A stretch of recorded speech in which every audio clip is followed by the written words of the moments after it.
आज Doubtnut app download करें। Doubtnut पर अपने सभी गणित, रसायन विज्ञान, भौतिक विज्ञान और जीव विज्ञान के डाउट्स का करो सफाया। बस प्रश्न की फोटो खींचो, एक ही प्रश्न को क्रॉप करो और तुरंत वीडियो सोल्यूशन पाओ। अभी डाउनलोड करें। नमस्कार दोस्तों, हमारा प्रश्न यहाँ पर परिवर्ती अवस्था में छड़ के किसी भी भाग के ताप में परिवर्तन की दर किन किन कारकों पर निर्भर करती है। देखो यहाँ पर अगर कारकों की बात कर रहे हैं तो मतलब कि ये छड़ के गुणधर्म की बात कर रहा है। छड़ के कौन से गुणधर्म में परिवर्तन किया जाएगा ताकि उसमें ताप में परिवर्तन की दर पर प्रभाव होगा। तो देखो कुछ इस प्रकार हमारे पास छड़ है। अब इसका जो अनुप्रस्थ काट क्षेत्रफल है ये मान लिया ए है हमारे पास, और यहाँ पर तापमान हमारा टी है, और यहाँ पर हमारा तापमान क्या है टी। ये T1 मान लेता हूँ, ये T2 मान लेता हूँ। तो ये तापांतर के कारण होता क्या है कि अगर मैं इस तरफ से ऊष्मा दूंगा, Q ऊष्मा दूंगा, तो उसमें प्रवाह की दर हमारे क्या होगी, Q बटा T बराबर हमारा हो जाएगा KA DT बटा DX। X यहाँ पर क्या होता है, कितनी दूरी पर अगर हमें ज्ञात करना है यहाँ पर, ठीक है। अगर X यहाँ पर अगर लंबाई की बात करें तो ये L हो जाएगी यहाँ पर L, ठीक है। पूरी लंबाई लूंगा तो यहाँ पर अगर तापांतर ज्ञात करना है मुझे तो ये L हो जाएगा, ठीक है। अगर मुझे ये वाला और ये वाला पता है तो मैं पूरी लंबाई ले लूँगा, तापांतर जहाँ पर नहीं ले रखा है मैंने वही लंबाई ले लूँगा। तो ये x हो गया, ठीक है। ये यहाँ पर मुझे पता ही है अनुप्रस्थ काट क्षेत्रफल होता है।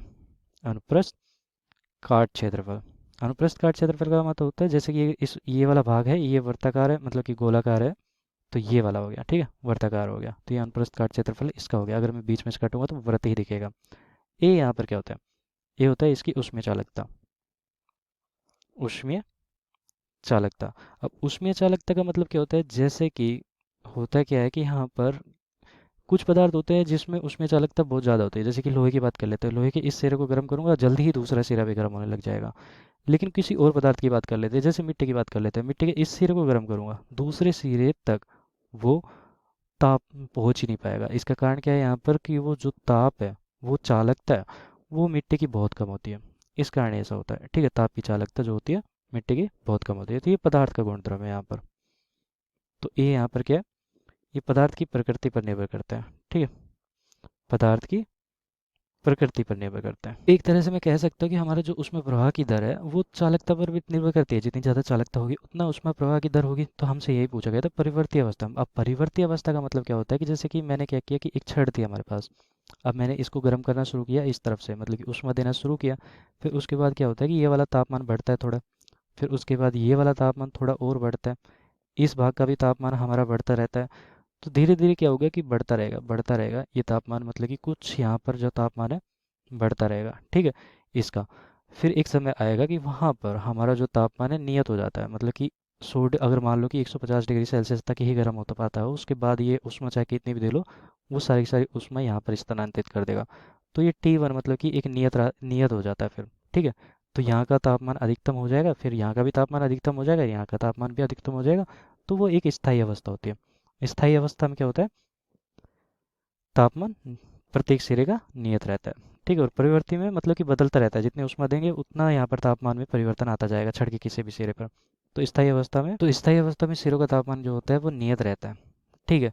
और परिवर्ती की बात करें मतलब कि तापमान हमारा परिवर्तित होता रहेगा। तो परिवर्ती अवस्था में हमारा देखो ये क्या होगा कि जितनी चालकता अगर ज़्यादा हुई तो ये ऊष्मा ज़्यादा आगे की तरफ प्रवाहित करेगा। तो यहाँ पर देखो ये तापमान क्या होगा, धीरे धीरे यहाँ पर बढ़ेगा।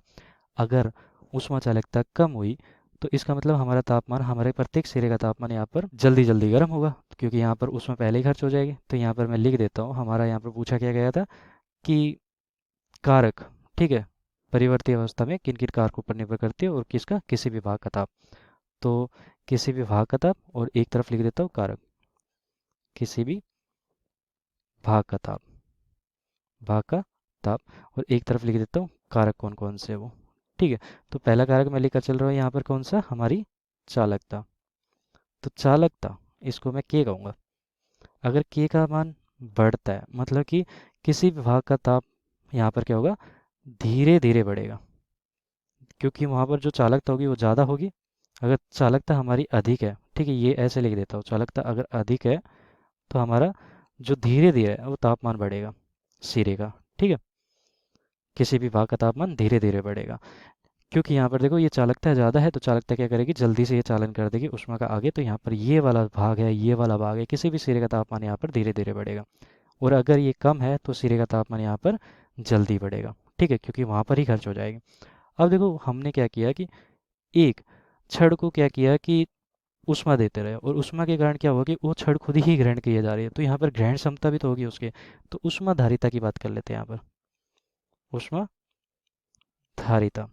तो कितनी ऊष्मा धारण कर सकती है उसके ऊपर भी निर्भर करती है किसी भी भाग का ताप। जैसे कि अगर ज़्यादा ऊष्मा धारित कर सकते हैं तो उसका तापमान मतलब कि उस भाग का ताप अधिक होगा।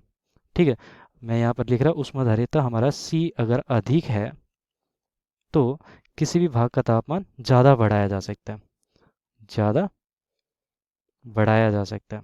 अब इसका मतलब क्या हुआ यहाँ पर, इसको भी समझ लेते हैं। जैसे कि यहाँ पर मैंने उदाहरण के लिए ले लिया, हमारा जल ले लिया। जल का मैंने क्या किया, यहाँ पर हमारे जल के अणु है, तो क्या करते हैं कि इसको मैंने ऊष्मा दी, ठीक है, क्यू ऊष्मा दी। अब हमारा क्यू ऊष्मा किस में चला जाएगा, एम एस डेल्टा टी में, मतलब कि इसके तापमान, मतलब पहले कि हमारा T1 था और बाद में हमारा T2 हो गया, तो यहाँ पर डेल्टा टी ये तापांतर हो गया। मतलब 1 डिग्री सेल्सियस अगर मैं तापमान बढ़ाना चाहता हूँ 1 kg जल का, तो मुझे दी गई ऊष्मा कितनी होगी, हमारी ऊष्मा धारिता के बराबर होगी। तो अगर मैं क्या करूँगा, ऊष्मा धारिता अगर हमारी ज़्यादा है मतलब कि ज़्यादा ऊष्मा ले सकता है, और ज़्यादा ऊष्मा अगर ले सकता है मतलब कि मैं ज़्यादा उसका तापमान बढ़ा सकता हूँ। तो इस कारण मैं ज़्यादा तापमान बढ़ा सकता हूँ अगर ऊष्मा धारिता अधिक हुई तो ये पदार्थ का गुणधर्म है। ठीक है, इस कारण यहाँ पर 2 कारक हमारे हो गए। तो पहला कारक हमारा हो गया चालकता और दूसरा कारक हो गया ऊष्माधारिता। धन्यवाद। कक्षा 6 से 12वीं से लेकर नीट, IIT, JEE वो एडवांस के लेवल तक 1 करोड़ से ज्यादा छात्रों का भरोसा। आज ही डाउनलोड करें डाउटनेट ऐप या व्हाट्सएप करें अपने सारे डाउट्स 8400 400 400 पर।